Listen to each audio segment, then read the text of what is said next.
자, 새날 만에 아주 특별한 인터뷰. 오늘은 민영배만 같아라 30회 방송으로 진행하겠습니다. 탁월한 입법 성적, 개혁성, 선명성, 투쟁성에서 가장 선두에 선 민영배만 같아라 30회 방송이고요. 야, 전당대회 최고위원 선거에 실패하신 우리 민영배 의원 나오셨습니다. 어서 오십시오. 왜 이렇게 욕하고 그러세요? 아, 왜 그러세요? 이거 다 알고 있는 사실이야. 우리 마음의 비밀이 아니잖아요. 아니 조금 전에 보니까 막 윤모한테 대고 욕을 세게 하시던데. 네. 그건 우리가 해야 될 일이니까요. 허. 근데 의원님은 못 하시는 거 우리가 대신 해드리는 거잖아요. 정말 불분 쌓이는 상황. 오늘 그 박찬대 더불어민주당 원내대표가 이제 교섭단체 대표 연설을 했잖아요. 그 반응을 보니까 진짜 뭔가 좀 문제가 있긴 있나 봐요. 아, 잠깐만요. 네. 벌써 들어가지 마시고 앞에 해야 될 여러 가지 그 약파는 과정이 있기 때문에 조금만 기다려 주시고요. 약팔 때까지. 자, 민영배 의원, 민영배 TV가 엊그저께 누구를 뵀는데 민영배 TV 구독자 수이 부러워하더라고요. 왜요? 자기가 모시는 상관은 구독자 수가 몇 천밖에 안 돼가지고 야, 민영배 TV 숫자 엄청 많다고 부러워하더라고요. 자, 그랬고요. 자, 민영배 의원 지금 아직 후원금 안 짜셨을 걸로 예상이 되는데 올해는 선거가 있는 해기 때문에 2배 모금이 가능합니다. 농협 351-1131-8776-13 민영배 후원에도 좀 도움을 좀 주시기 바라겠고요. 자, 짧게 아픈 기억 짧게 최고위원 선거 일단 떨어지셔갖고 저거 지금 보니까 죄송합니다, 감사합니다 하셨던데 제가 일단 밑자락을 깔아드리면 지지하는 입장에서는 선거 나가신 분이 떨어지면 우리도 마음 아프지만 본인이 제일 마음 아픈 게 지지해 주신 분들한테 죄송하다는 이야기를 하시더라고요. 예, 아니 당연히 말씀드려야죠. 그러게요. 좀 처음에는 몰랐는데 시간이 지날수록 내상이 좀 있더라고요. 곱씹어 볼수록. 그런데 곱씹지 않으려고 하면 더 곱씹어져서 여기서 빨리 벗어나야겠다. 이게 이제 한 일주일 지날 때는 괜찮았더니 2주쯤 되기 시작하니까 맞아 그랬지 뭐 이런 생각이 들고 그런 걸 현타라고 합니다. 현타라고 그렇게 합니다. 제 딸아이가 그렇게 표현하더라고요. 그런데 국회가 바빠지기 시작하면서 또 금방 잊고요. 언제 그랬냐는 듯이 이제 전에 떨어져 본 돌아갑니다. 선배가 한 달만 지나면 다 잊어버려 이러더라고요. 그래서 근데 저는 그때 그 인터뷰 할 때도 절반에 성공을 했다.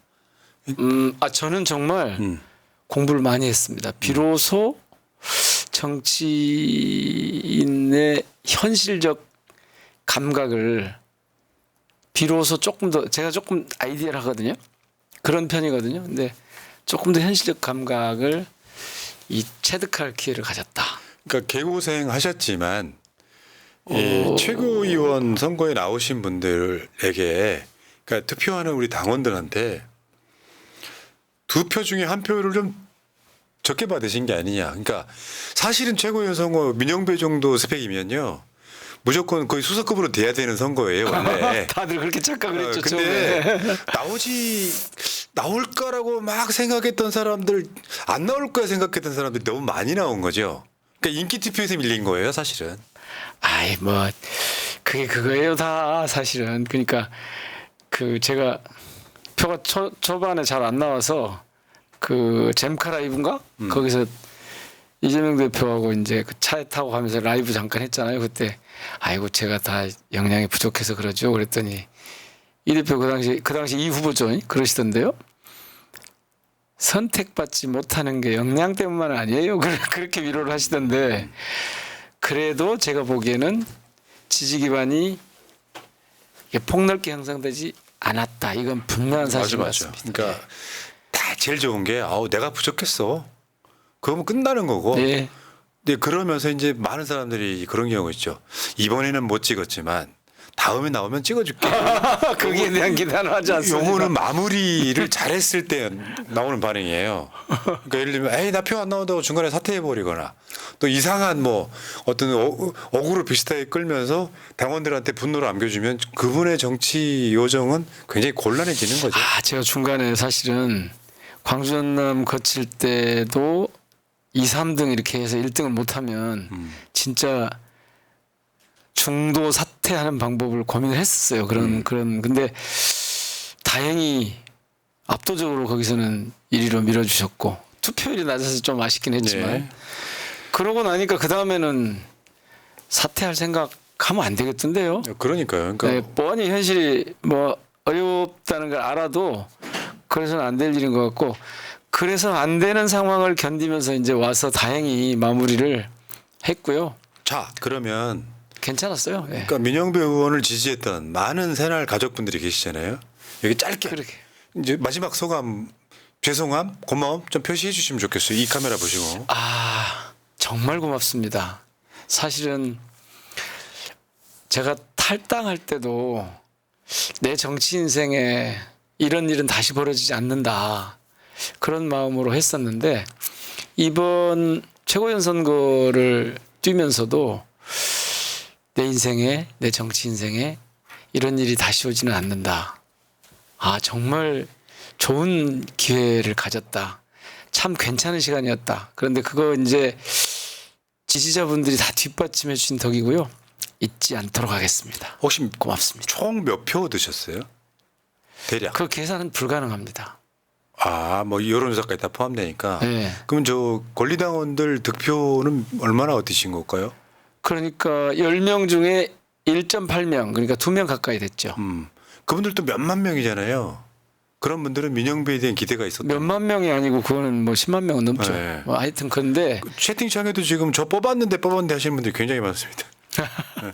그분들한테 마지막까지 최선을 다하는 민영배의 모습이 각인되어 있다 이렇게 말씀드리고요. 자, 다행히 그 부분은 네, 운이 좋았던 것 같아요. 이 예. 중간에 아 이거 안 되는 거라 그만둬야 되는데 이런 유혹이 있거든요. 뻔히 보이니까 더더구나 저는 이제 뭐 리서치도 오랫동안 해보고 전략 단위에서 고민하던 시간도 있었고 그래놔서 판을 딱 보면 아이쿠 이거 잘못 뛰어들었구나 이런 느낌이 딱 오거든요. 특히 이제 선거 초반에 그러니까 제가 예비 경선 하기 전까지만 해도 그 14명인가 13명에서 8명으로 줄이기 전까지만 해도 저는 4등 밖으로 벗어난다는 생각은 해보지 못했거든요, 사실은. 근데 예비 경선을 딱 치르고 나서 온라인의 이 흐름을 보니까 온라인 투표의 그 흐름을 보니까 어렵겠더라고요. 그랬는데도 불구하고 이 기간을 견딜 수 있게 해준 건 정말 그 10분 중에 2분 정도 되는 2분 가까이 되는 지지자들이었고 특히 이제 광주 전남 제 지역구에 있는 광주 전남에서 그렇게 압도적인 지지를 보내주셨고 대의원분들 그러니까 전통적 지지층이라고 할 수 있는 대의원분들은 3, 4등 정도 할 수 있게 해주셔서 네. 그래서 뭐 그러니까 그게 잘 지나왔습니다. 그러니까 본인이 이제 민주당 내에서의 정치적 근수를 달아봤고 그 종잣돈으로 더 커질 수 있는 계기가 된 거라고 저는 보고요. 이거 뭐 왜 이거 끝나고 나니까 벌써 국회가 바빠져 가지고 떨어진 분들도 열심히 뭐 하고 있어요, 그냥. 아 정말 제가 지금 눈이 막 이렇게 막 꿈벅꿈벅 되는데요. 월요일 아침에 7시 반부터 시작해서 어제도 7시 반, 오늘도 7시 반, 내일도 7시 반에 해서 하여튼 12시간 정도가 아주 정말 분주하게 돌아가거든요. 그런 과정을 통해서 이제 지금 새로운 모색을 좀 해보려고. 알겠습니다. 자, 그렇게 하고 여러분 지금부터 잊으세요. 민영배 떨어진 거 잊으세요. 자, 기회가 닿으시면 네. 마지막 연설이나 한번 들어봐 주십시오. 네, 알겠습니다. 자, 지금 이제 현안들 얘기 한번 해보겠습니다. 일단은 국회 개원식을 윤석열이 안 나타났어요. 그 개원식하고 지금 사진 하나 보여줘봐요. 이제 계단 앞에서 저 국회의원들 다 나와서 찍은 거죠. 그렇죠. 저 사진이. 네. 야, 근데 저기 국민의힘 국회의원도 있는 거잖아요. 다 같이 있죠. 네. 네. 저 자리에 원래는 윤석열이 있어야 되는 거잖아요. 아니요. 저 자리에는 안 오던데. 안 와도 상관없고. 네. 그게 중요한 게 아니라 개원을 하면 국회가 4년 임기의 새로운 국회의원들이 22대 국회를 시작하잖아요. 그러면 그 이른바 이 군사독재 이후에는 한 번도 새롭게 국회가 시작을 하는 즉 개원식을 하는 날 대통령이 나와서 이렇게 한마디 하여튼 하지 않는 적이 한 번도 없었거든요. 근데 안 온 거예요. 이 안 온 것을 저 지금 보니까 뭐 신문들, 방송, 언론들이 다들 이해를 못 하던데 저는 어떻게 받아들였냐면 아이고 와서 뭔가 자신이 할 수 있는 메시지도 없고 오는 것에 대한 자기 의미도 찾기 어렵고 굳이 내가 국회에 가서 환영도 받지 못할 것인데 하는 자신감도 매우 희박해졌고 그래서 안 온 것이 아니라 못 왔다. 저는 그렇게 봅니다. 모든 이유가 시위가 우려돼서 불참한다 했어요. 나 살다 이런 대통령 처음 봐요. 그것은 또 그런 얘기일 뿐이고 국회가 정상화되지 않아서 못 온다고 하는 게 공식적인 멘트였는데 거의 그거는 개소리죠.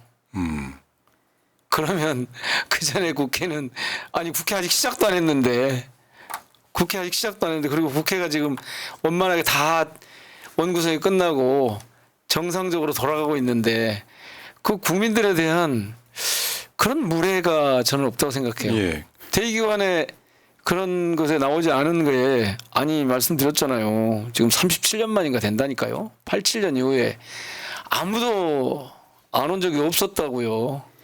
그러니까 이게 이건 못 온 건데 못 온 이유를 아주 분색한 변명으로. 왜 남 탓이잖아요. 예를 들면 국회가 뭐 인사청문회를 해서 이 사람은 장관감 아닌데 하는 사람도 다 임명해 버리고. 그거 하지 말아요. 네. 그거 해야 되는 거잖아요. 국회 입문대. 그리고 국회에서 법안 발의해서 통과시켜 놓으면 거부권 행사해. 거부권 행사해 버리고 둘 다 기록 세우고 있잖아요. 그러니까 결국에는 본인이 때려놓고 국회가 반발을 하면 야 국회가 잘못됐어. 니들 잘못하고 있으니까 나 국회 안 가 이거잖아요. 하나님 화이팅. 네, 왜요? 이 얘기가 굉장히 보편적인 얘기야 맞거든요. 그런데 일부에서는 뭔 일이 있었고 진짜로 마치 국회가 뭐가 문제가 있어서 대통령이 안 온 것처럼 이렇게 가려고 하는 저는요 요새 그 용산 대통령실하고 여당 국민의힘 하는 거 보면 아 진짜 뭘 하자는 건지 모르겠어요. 한심하죠. 국회에서 같이 보면. 아 진짜 미안한데 아니 박찬대 개인적으로 어쩔 땐 모르지만 말을 섞고 싶지 않을 정도로. 박찬대 원대가 교섭단 전설할 때 막 야유 보내고 그랬잖아요. 정상적인 심하겠죠. 박수 쳐야 돼. 심하게 했어. 네. 그러니까 지금 이분들이 여당의 경우 이분들이 국회 구성의 일원인지 저 용산 윤석열의 그 하수인들인지 도대체 대통령실 행정관인가 보죠. 그래서 그럴까요? 네, 그러니까요. 하여튼 좀 이해가 좀 안 돼. 아니 그리고 그러면 좀 쪽팔리고 부끄러워서 그냥 조용히라도 있어야 될 거 아니에요. 그렇게 되면은 저 내일 추경호가 교섭단 전설하면은 민주당 등 야당이 우하면은 또 숫자 차이가 워낙 나가지고 분위기가 좀 상대가 다르지 안 되죠. 않습니까? 참, 아이고. 어쨌든 윤석열은 지금 제가 봤을 땐 좀 지금까지 경험해보지 못한 나쁜 쪽으로 최악입니다. 진짜 최악입니다. 제가 아까 그 마지막 그 제 연설 한번 들어봐 주십시오 그랬잖아요. 그때 시작을 그렇게 해요. 제가 그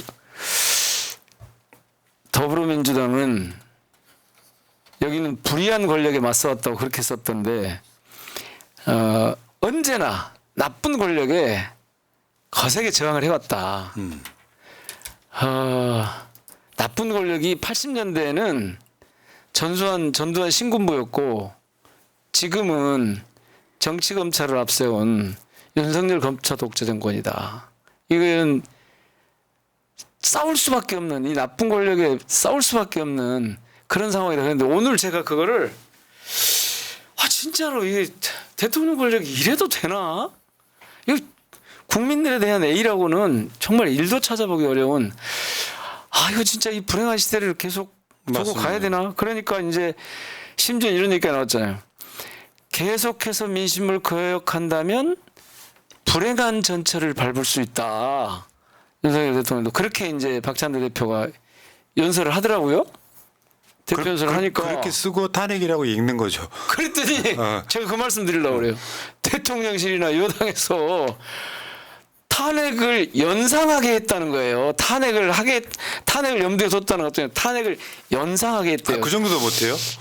저는 너무 점잖하겠다고 보는데 자 그런데요 중요한 것 왜 그렇게 스스로 해석할까? 저는 그 시기가 가까우기 때문이라고. 맞죠. 그러니까 그 떨리는 거고 두려운 거고. 겁나는 거예요. 그래서 무슨 일이 벌어졌냐면 오늘 보니까 내년 예산에 그 이제 퇴임하는 대통령들 경호 시설을 뭐 그러니까 탄핵 어쩌고 얘기 나오니까 괴담 어쩌고 했더만요. 근데 경호 시설을 준비를 하잖아요. 3년 전부터 3년 차 될 때부터 준비를 하는데 무려 140억 원을 책정을 해놨대요. 헐. 뭐 아크로 퇴임 비슷하게 세운다는 거야? 모르지 아직 그 장소나 이런 건 안 나왔는데 140억. 근데 이 정도 수준이 어느 정도인지 아세요? 전직들은 이번에 절반도 안 들었어. 그러니까. 아 물론 이제 그 어디서 사느냐에 따라서 약간 비용이 달라지긴 해요. 아니 당연히 그러겠죠. 서울 어디 한복판에 겁나 비싼 데서 살면 거기 주변에도 뭘 하려면 그러겠는데 그러거나 저러거나 이게 말이요 막걸리요. 그런데 어쨌든 이게 봐봐요. 불행한 전철이라고만 하니까 바로 그냥 탄핵이라고 받아들이고 아니 그렇게 말을 해도 안 바로 들으니까 문제지. 예산에 보니까 경호시설 어쩌고 나오고 저는 이런 상황을 보면서 근래 그 유심 작가 책에 나오잖아요. 그 세 가지 경로 그게 자꾸 떠올라요. 정말 협치도 안 하고 사임도 안 하고 그리고 결국은 싸우다가 많은 이렇게 진짜 되려고 그러나? 그 사실은 불행한 일이거든요. 대통령을 탄핵을 해서 쫓아낸다는 게. 그런데 지금 이렇게 다니면서 보면요. 하루라도 빨리 내려와야 된다고 하는 게 일반적인 얘기예요. 맞죠, 시민들. 맞죠. 주위 제가 다 보기에 그래요 지금은. 최소한 60, 70%는 하루라도 빨리 내려오라고 그래요. 그리고 진짜 보기 싫다는 말 너무 심하게 해요. 근데 중요한 건 이걸 모를까? 알고도 그럴까? 아니면 다른 무슨 꿍꿍이가 있나? 이래서 이게 점점 더 심각해져요. 제가 보기에는 꿍꿍이가 있어 보이진 않아요. 그래요? 꿍꿍이가 있는 머리가 안 돼요. 꿍꿍이도 없다? 아 그러니까 지지율 관리라는 게 어떤 정권이나 하잖아요. 근데 연타로 때리니까 지지했던 사람들마저도 지지 처리해서 윤석열 찍었던 사람들의 절반 정도는 지지가 철회된 이런 분위기거든요. 그건 머리가 없기 때문에 가능한 거고. 절반이 지금 돈을 못 써요. 이제 보니까. 그런 정도 느낌이고요. 49%의 절반이면 24.5%. 그 밑으로 내려가 버렸잖아요. 원래. 예. 근데 지금 결정타를 날리고 있는 것 중에 하나가 지금 윤석열 정권의 친일이란 표현보다는 그 민족 반역 뭐 이런 정도의 느낌으로 지금 가고 있지 않습니까? 아까 지금 인터뷰 들어오시기 전에 우리가 했던 뭐 독도 그 관련해서 요구하실 이야기 때 그런 게 있잖아요. 뭔 욕을 그렇게 세게 하세요?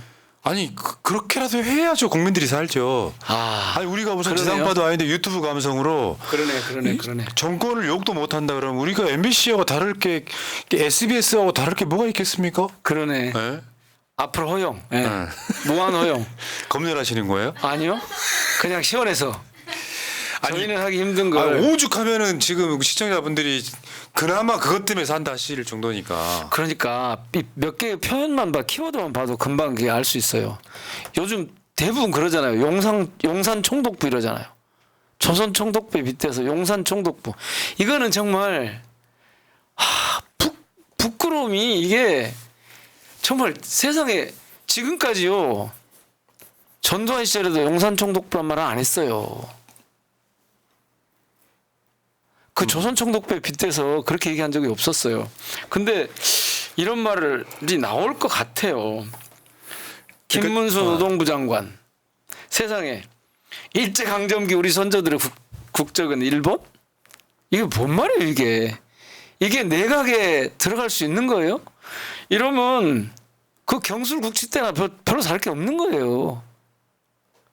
아니 어떻게 장관이 대한민국의 장관이 내각의 일원이 그 당시에 강점기 때 우리 선조들 국적이 일본이라고 얘기를 해요. 아니 이진숙 방통위원장 맞죠? 위안부가 강제성이 있었냐 없었냐 그랬더니 아이고 논쟁적인 사안이라 답변을 안 하겠다 그래요. 아이고 참. 아니 이게 아니 김영석 독립기념관장 친일파 명예를 회복하자 그래요? 중요한 건 일본의 마음이니까요. 그럼 그 일본인이지 어떻게 한국인이에요? 중일마이. 그런데 이렇게 인사를 하고 있다는 건 윤석열 대통령이 이 사람들의 대장인 거 아니에요 지금. 그러니까 친일파 대장 노릇 하고 있는 거예요 지금. 그러니까 뉴라이트 수괴예요, 사실은. 아니 근데 뉴라이트가 뭔지 모른다잖아요 자기는. 저는요 아리백이 뭔지 모르던 후보가 뉴라이트가 뭔지 모르는 대통령이 된 거예요.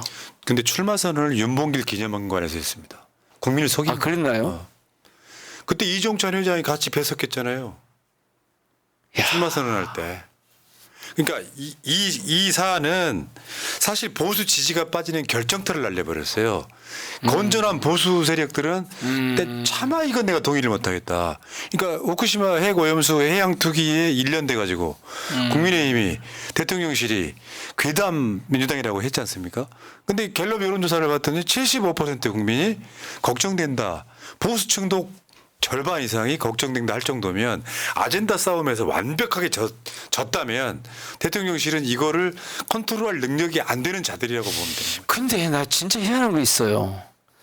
진짜 용산 대통령실에는 대통령이 이런 상황에서 어떻게 해야 되는가에 대한 생각을 할 수 있는 사람이 하나도 없단 말이에요. 아니면 윤석열 대통령은 누구 말도 듣지 않는 거예요. 어느 쪽인 것 같아요. 한 사람 말을 듣기 때문에 그런 거죠. 아 오직 한 사람 한 사람 듣기 말 때문에. 듣는다.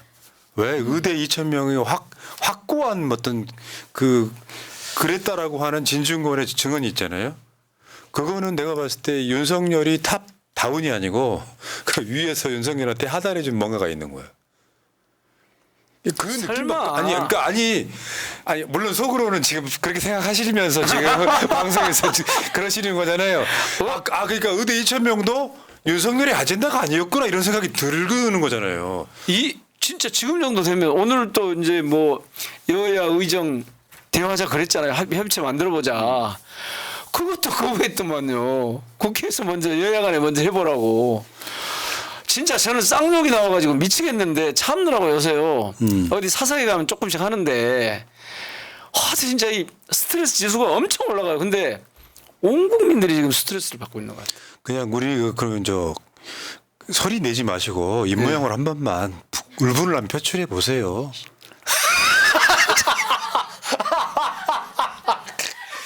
좀 살 것 같죠?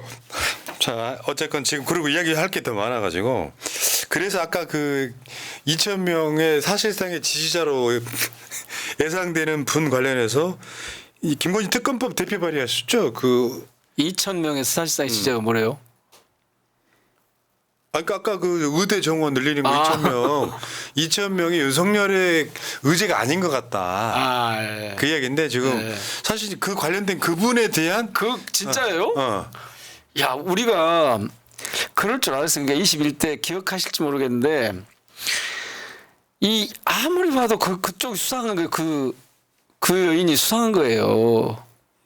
그래서 그 여인이 이게 뭐지 그러다가 철험회라고 있었잖아요. 거기서 지금도 있지 않아요? 없어졌어요? 있지요. 있어요. 어. 국회 공정사회 포럼이라고 있습니다. 이름 바꿨어. 아니 이름 바꾼 게 아니라 원래부터 등록은 공정사회 포럼이었어요. 근데 가로로 철험회라고 이제 돼 있는. 일반화된 명칭이 예. 여기 쓰여 있어요. 나 몰라서 한 말이 아니에요. 예. 철험회가 이제 이거 끝나고 첫 모임을 그제 했고요. 그제 했습니다. 그제 이제 해서 앞으로 매주 이제 예전처럼 철험의 특징이 그거거든요. 매주 만난다. 근데 그 당시에 어디서부터 이거 좀 접근해야 되지 하다가 나온 게 김건희 특검, 대장동 특검이었어요. 처음에는 정말 10명도 안 되는 숫자가 시작을 했습니다. 천막을 치고 처음에는 그냥 그 건물 안에서 그러니까 본청 안에서 그 로텐도리라고 하는 데서 이렇게 하다가 그 다음에 이제 밖에 나와서 쭉 해서 86일간 저희가 천막 농성을 하고 이 두 개의 법안을 2023년 4월 27일에 특검법을 본회의에 신속 처리 안건 패스트트랙에 태우는 데까지 성공하고 나서 이게 그로부터 딱 8달 뒤에 그러니까 그때는 법사위를 저희가 안 갖고 있으니까 내가 이 생각만 없이 열이 받아서 안 되겠네. 8개월 뒤에 이 쌍특검법을 통과를 시켰다니까요. 와, 이게요. 15달 만이에요. 저희가 이 법을 발의한 게 2022년 9월 7일이었으니까 15달 걸렸어요. 이게 뭐냐면 민주당이 21대 때 가장 잘못한 법사위를 넘겨준 대가를 혹독하게 치른 거예요. 그렇죠. 그때 대통령이 문재인 대통령 일때 사인했으면 끝나는 문제들이 되게 다 많았었거든요. 끝나는 문제들이 많았는데 그랬는데 올해 1월 초에 이 거부권 행사했잖아요. 네. 이것도 정말 대통령한테서 볼 수 없는 자기 가족 문제 때문에 거부권을 남용한 저는 이것만 갖고도 아까 그 탄핵 사유 막 이런 게 나오는 게 그 움츠러든 이유가 있을 거라고 봐요. 그러니까 저는 이게 쫄리는 거예요 지금. 민주당이 내밀 수 있는 최후의 카드라고 보거든요. 여기 이 지금 저 김건희 특검법 발의된 내용이 명품백, 도이치모터스 주가 조작, 코바나 컨텐츠 뇌물성 협찬, 요거는 여러분 다 아시는 건데 김건희 특검법의 최해병 사망 사건, 세관 마약 사건, 구명노비 이런 것들까지 포함됩니다. 그러니까 아까 말하면 아니 그래 가지고 네. 그 다음에 저희가 올해 2월 29일에 다시 의결을 했어요. 그랬는데 또 부결 했으니까 두 번째 한 거예요. 그래서 저희가 지금 다시 세 번째 해놨는데 제가 안 되겠길래 이렇게 보니까 아직 부족한 게 있어요. 지금 말씀하신 내용 그 내용을 포함해서 제가 그 선거하는 도중에 철함이하고 같이 다시 세 번째로 이 김건희 특검법 발의해놨거든요. 이제 또 이 여러 과정을 거쳐서 국회 본회의 통과하는 데까지 좀 시간이 걸릴 수 있지만 아니 이제 많이 안 걸려요. 옛날처럼 10여 개월, 8달 안 걸려요. 이제. 제가 말씀드린 몇 개월 이런 게 아니라 네. 이게 지금 먼저 선택과 집중으로 최혜병 특검 한동훈 안 받아서 지금 올렸잖아요. 이 다음이 바로 김건희 특검이라는 거죠. 사실은 현실이 김건희 그렇죠. 특검으로 갈 그러니까 수밖에 근데 없는 이제 거죠. 이 김건희 특검법에는 기존에 민주당이 당론으로 해놨던 것에 두 가지가 크게 추가가 됐어요. 하나는 수사 범위, 그러니까 수사 대상을 특검이 해야 될 수사 대상을 확대를 했죠. 지금 조금 전에 말씀하신 그러니까 최혜병 사망 사건이나 세관 마약 사건, 구명로비 인사개입 사건, 국민권익위 조사에서 불법행위, 뭐 코바나 콘텐츠, 뇌물성 협찬, 삼부토건 주가 조작 이런 걸 다 포함시켜 놓은 게 하나 있고 또 하나는 특검의 권한을 강화했어요. 기간을 늘리고 구성을 확대하고. 왜냐? 점점 많아졌으니까. 혐의가 많아지니까. 수사 대상이 많아지니까. 그래서 이번에는 이걸 또 보나마나 거부하겠죠? 한 10번쯤 계속 해버려야 돼. 아니요. 그 특정 시점에 민주당이 멈춰야 돼요. 그럴까요? 바로 탄핵으로 가야 돼요. 저는 그 생각이거든요. 그 김용민 의원이 몇 개월 전에 했던 얘기도 해요. 윤석열 탄핵 발의해놓고 시작해라. 그러면 국민들이 굉장히 긴장하면서 촉수가 살아있는 상태가 돼요. 그러니까 어떤 시점이 되면은 많은 국민들이 민주당을 욕하기 시작할 거예요. 왜 이것도 못하냐. 당장 원래 통과시켜라가 21대 아니라. 때 저희가 그렇게 철험해서 그렇게 주장을 했잖아요.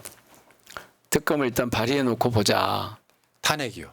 탄핵을 발의해 놓고 보자. 그런데 이제 일반 그 탄핵은 100명이 필요한데 대통령 탄핵은 150명. 그러니까 과반이 동의를 해줘야 되거든요. 발의하는데.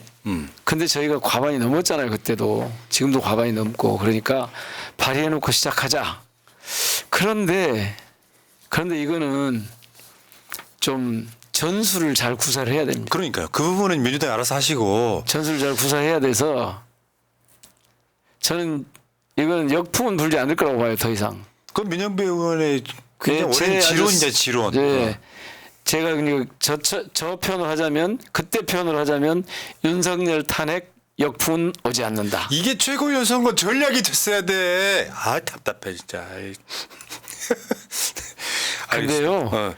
최고위원 선거는 음. 그냥 잘 치렀습니다. 네 알겠습니다. 제가 여러 가지 상황과 조건이 하여튼 한마디로 얘기하면 제가 부족한 건데 여러 가지 상황과 조건이 제가 최고위원으로 진출하는데 적합하지 않다는 그만하시고요. 우리 지지자들 우리 저 당원들의 결정이니까 저는 거기에 의원님 겸양을 잘 사양합니다. 따르겠습니다. 내가 전략이 잘못됐다고 생각하는 사람이야. 자 넘어가시고요. 사실 좀 안 맞더라고요 제가. 자 근데 잘 예. 자랑을 좀 잘 치라고 그러는데 통 그걸 못 하겠더라고요. 그게 이제 사람한테 요즘에 시대가 바뀌어가지고 겸손할 때 당당하게 나 윤석열 탄핵을 가장 먼저 듣던 사람이야 이런 얘기 하셨어야 되는데 자 어찌 제가 윤석열 탄핵을 가장 먼저 주장했던 이렇게 했어야 된다고요? 민영배 수석 최고위원 이렇게 할 수도 있었던 거예요. 참 그 대목에서는 저 같은 사람은 아직 멀었더라고요. 안 돼 그런 게. 좀 덜 뻔뻔하신 거고. 자, 어쨌건 지금 김건희 특검법도 이게 여러분들이니까 이게 계속 윤석열이 거부권 행사하니까 올 여름 날씨만큼이나 우리 지지층들 국민들이 지쳐간다는 거를 염두에 두셔야 되고요. 앞으로 계속 한다는 것보다는 민주당한테도 특정 터닝 포인트가 있을 거라고 생각해요. 난 더 이상 법발의나 통과시키지 않겠다.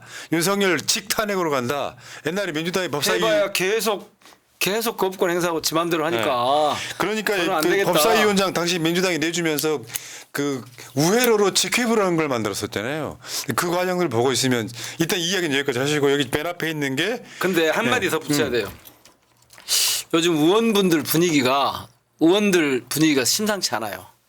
지금 말씀하신 그거를 뭐 어떻게인가 준비하고 시도해야 되는 거 아니냐라는 이런 분위기가 쫙 퍼지고 있어요. 맞죠. 이게 이제 좋은 나비 효과라고 볼 수 있는 거죠. 퍼지고 있어요. 자, 근데 이번에 민영배 특종이 하나 있어요. 민영배 특종. 특종? 청와대 관람객 수는 줄어드는데 내년도 청와대 리모델링 예산은 증가했다. 이게 지금 김건희 특검과 결합할 가능성도 하나 있어 보이는 사람이에요. 왜냐하면 이게 관저 공사도 문제가 있었고요. 맞아요. 근데 이게 지금 이런 게 청와대가 최근에도 보니까 김건희 생일이니 뭐네 갖고 상춘제 가고 맞아요. 뭐 영비인관 가고 그럴 거면 청와대를 왜 나왔는지 궁금한데 맞아요. 여러분 지금 저거 한번 보세요. 더 재밌는 거 있어요. 그 전에. 청와대 리모델링 예산 113억 원 내년도에. 예. 근데 관람객은 줄어들었는데 비용은 올라갔다는 거잖아요. 절반으로 줄었는데 훨씬 증가해야겠다. 이게 지금 민영배 의원실 특종 아닙니까 이게? 아니 그냥 예산을 들여다보다가 나온 건데 그보다 더 재밌는 게 있다니까요. 근데 그거 한번 보셨을 것 같은데 왜 이렇게 청와대에다 돈을 많이 쓰지 마라. 여기다 자꾸 돈을 무슨 이유 때문에 쓰는지 모르겠는데 계속 쓰는데 그거 그렇게 좀 손대지 말고 너무 막 때려 고치려고 하지 말고 뜯어 고치려고 하지 마 놔둬라 이랬더니 왜 그러냐는 식으로 해서 제가 아니 다음 대통령이 누가 용산으로 가겠냐 다음 대통령이 청와대로 들어가면 저도 어쩌려고 봤어요 그러냐 그 장면. 그랬더니 그 장관이 그러잖아요. 들어갈까요? 근데 제가 볼 때 그러면 윤석열이 거기 나오리라고 생각했어요 청와대. 그렇게 말씀드리고 말았는데 사실은 그 안 들어갈 거라고 하는 그 생각 자체가 지금 이 정권이 정말 한심한 생각을 하고 있는 거예요. 맞죠. 자기들 정권이 지금 이렇게 용산을 해왔으니까 제가 볼 때는 아무도 다음 대통령은 용산으로 안 갈 겁니다. 여당이든 야당이든 누가 되든 간에 하물며 민주당에서 되면 용산으로 가겠어요? 미안하지만 안 갑니다. 그러면 또 용산 같은 데를 다른 데다 만들어요? 멀쩡한 청와대 놔두고? 보안공사 몇 개월 해서 들어가면 돼요. 그러니까 아무것도 아니에요. 그런데 여기다가 무슨 저는 여기에 매우 그 음흉한 뭔가 기운이 좀 이 무속의 그래요? 기운이 있는 것 같아 느낌이. 청와대에 거기를 신당 자꾸 예전에 우리 그 굉장히 역사적인 의미가 있는 공간이잖아요. 거기가 여기에 자꾸 뭔가를 그냥 갖다가 막 해서 이전에 있던 그 흐름, 역사, 기운 이런 거를 이렇게 막 누르고 막 해체시키고 막 그런 느낌이 있어요. 뭐 저 현대판 새말뚝이라도 받겠다는 거. 그런 느낌이 있다니까. 왜 거기를 그렇게 하는 거야? 아니 근데 그러니까 거기를 놔두면 어떻게 되는 거냐면 자기들 정권이 무너지면 누군가가 들어갈지도 모르겠잖아. 혹시. 그래서 저 같으면 들어갈 것 같아요. 이를테면.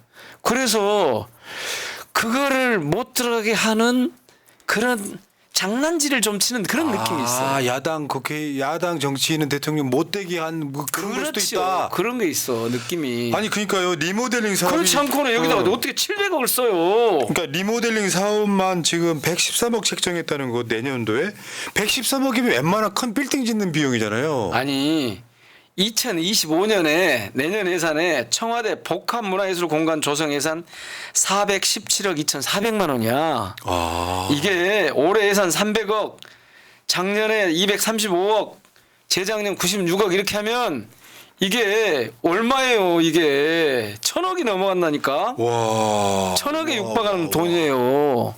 이 돈을 청와대에다가 거기다 뭘 하는데 도대체 무슨 짓을 하고 있는 거야 지금? 그런데요. 이거 물어보면 뭐라고 이게 해요? 지 거야? 전용기가 지 거냐고. 청와대 공간이 대통령 거냐고요.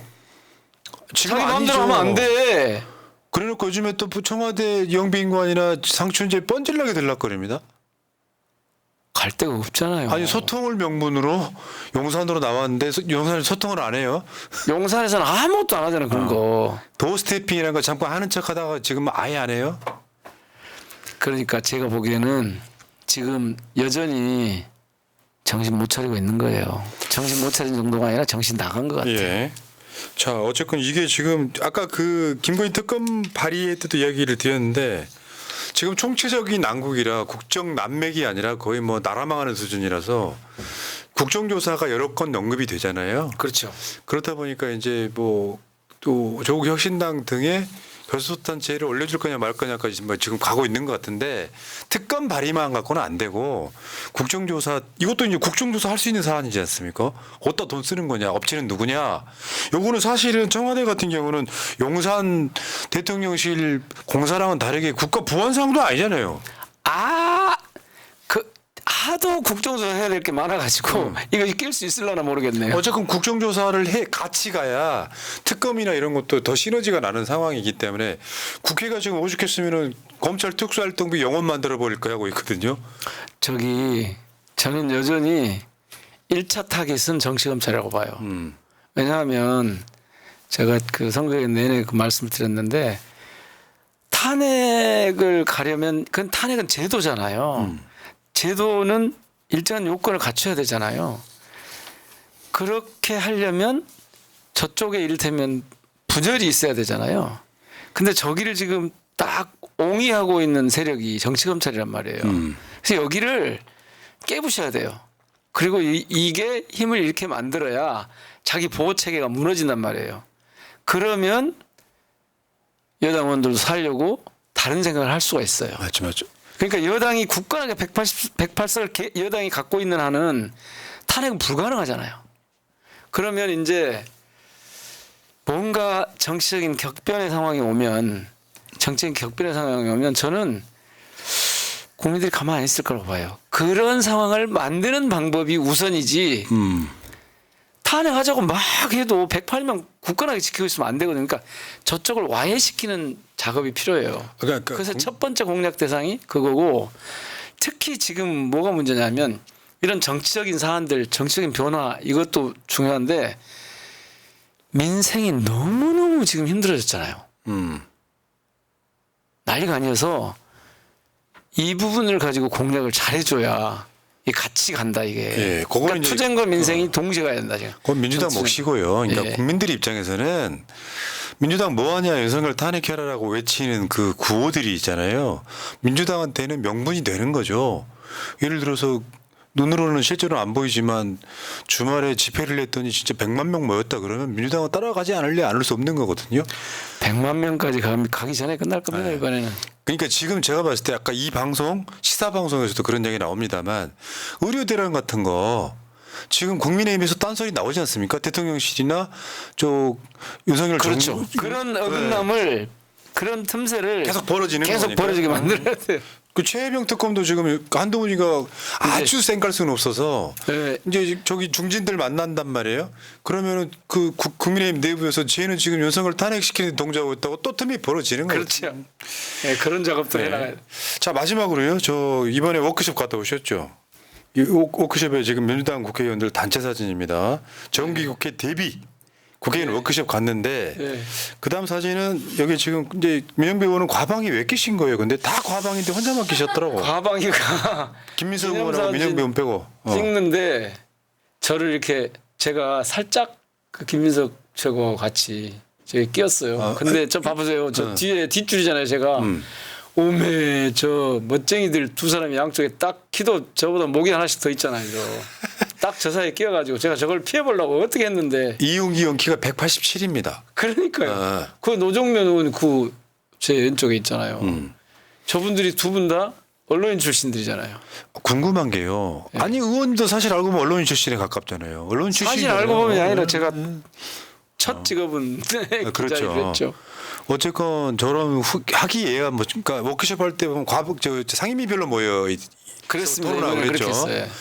저 그다음 저를 이제 전상하지 않고 그다음 상임위를. 이재명 대표와의 조우 장면도 있는데 저 대표가 저 때 뭐라 그러시던가요? 뭐 이제 위로 비슷한 그런 얘기. 그 얘기 아니었어요? 민영 배우는 왜 이렇게 표가 안 나와? 아니 그 얘기는 첫 주 끝나고 나서 그 얘기를 해야 되는데 그때는 제가 이렇게 주문했죠. 사실은 지나간 얘기니까. 아니 호남에서도 한 사람 있어야 되는 거 아니냐고 해주셔야죠. 그랬더니 아주 곤혹스러워하면서 그렇게 할 수 없잖아요. 그러니까 그거는 사실은 대표의 뜻이 아니다와 기다의 논박이 있었지만 그건 잘 활용해 먹기 나름이기 때문에 제가 거기까지는 좀 진화가 안 된 사람이라. 대표를 만났는데 민영배 의원은 꼭 최고위원 됐으면 좋겠다라고 이야기하더라라고 해도 이재명 대표가 반박하겠어요? 못하죠, 안 하죠. 그런 스킬을 써야 되는 거지. 자 어쨌건 그 워크숍에 가서 분위기가 어땠습니까? 우선 그때가 막 그 전당대회가 끝난 다음이잖아요. 그래서 지난번 때 워크숍에서는 저 워크숍에서 법사위를 넘겨주자고 했었어요.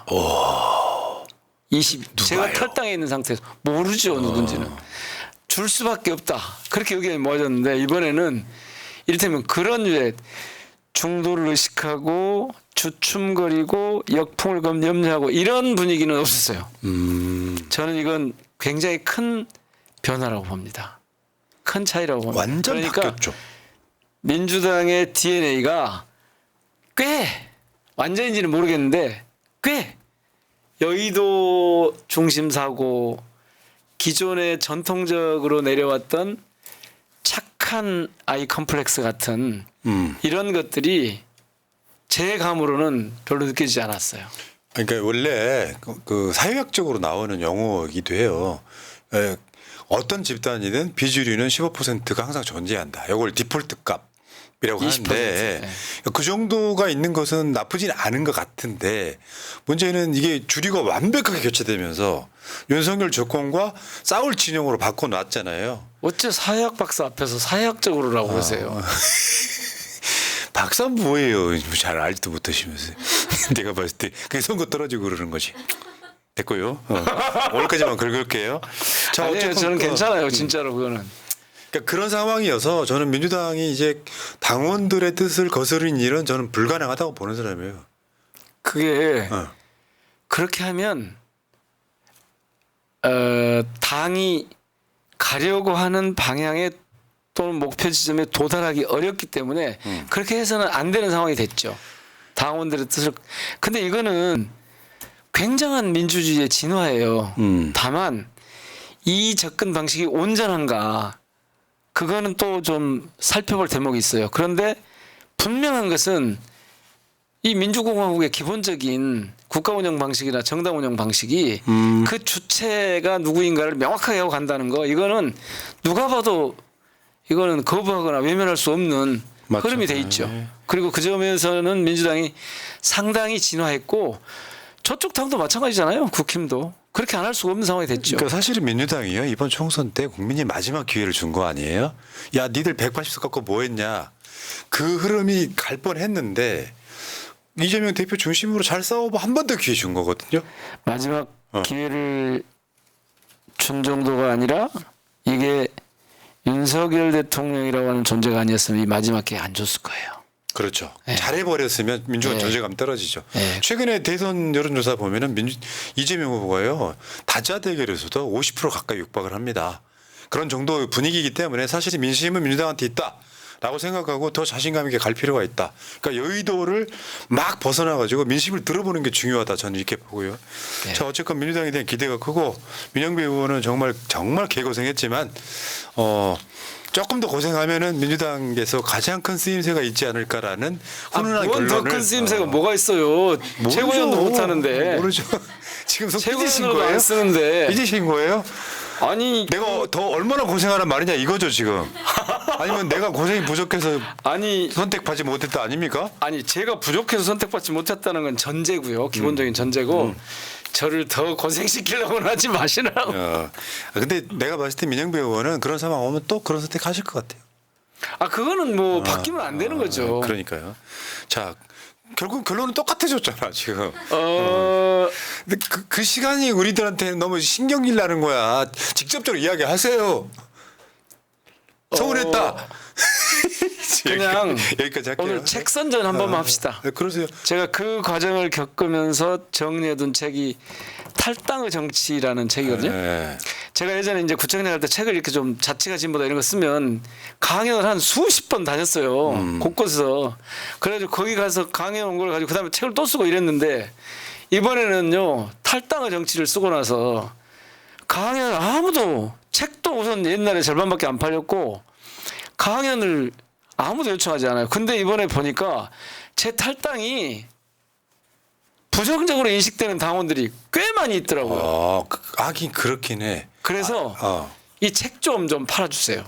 그래서 좀 보시게. 알겠습니다. 그리고 그 탈당을 할 수밖에 없었던 그 상황에 대해서 필요하면 제가 어디든 달려가서 하겠습니다. 처음으로 엊그제 대전에 가서 선거 끝나고 대전에 가서 민주당과 탈당의 정치라는 주제로 1시간 반쯤 강연을 하고 왔습니다. 지금 21대 국회에서요 민영배 의원은 독보적인 사람이에요. 당을 위해서 선당후사 해버린.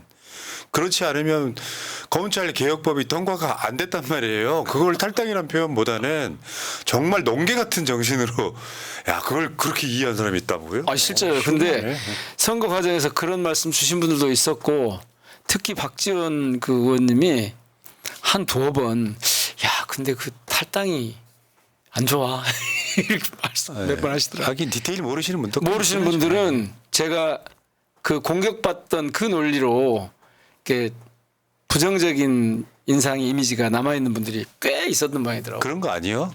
민영배 국민의당 갔다 왔어? 뭐 이런 거? 거기까지는 아닌데 그 자, 에휴, 더 알리지 못한 민영배 잘못이죠. 아 그거는 뭐 제가 이번에 보면서 별로 이렇게 그 대중 정치에 적합한 사람 아닌지도 모르겠다 이런 생각을 여러 번 아니요, 했습니다. 그건 내가 원인을 찾았어요. 표현이 거칠지가 않으니까 임팩트가 없어서. 그 말도 많이 들었습니다. 맞아요. 그러니까 표현을 직선적이거나 굉장히 유머러스하게 하면 금방 인식이 되는데 너무 점잖은 사람이야. 근데 사실은 행동은 제일 과격하거든요. 그러니까 자기의 행동과 언어를 일치시키지 못한 죄로 각인이 안 돼서 사실은 떨어지신 거예요. 여기까지 하시죠? 잘 떨어졌어요. 네. 아 잘하셨어요. 잘하셨어요. 내가 봤을 때는 이거는 떨어진 걸로 끝나는 게 아니라 정치적 자산으로 남습니다. 언젠가 한번 보세요. 이거 웃으며 진짜로 웃으며 이야기할 날이 분명 온다고 보고 자 이게 나중에 다음번 31회 때 나오실 때는 탈당의 정치 갖고 나오셔갖고 한번 그 이야기 한번 해보시죠. 네. 그럴까요? 네, 알겠습니다. 오케이 좋아요. 자 민영배만 같아라 30번째 방송 마치기 전에 민영배 후원의 계좌번호 여러분들 351- 농협 351-131-8776-13 최고위원은 못 시켜줬지만 후원한다. 와 그거 괜찮네. 네. 자 새날 낙선 물러갔다가 보너스. 새날 물러갔다가 내일 방송에 다시 오고 민영배 의원 다음에 또 뵙겠습니다. 고맙습니다. 고맙습니다.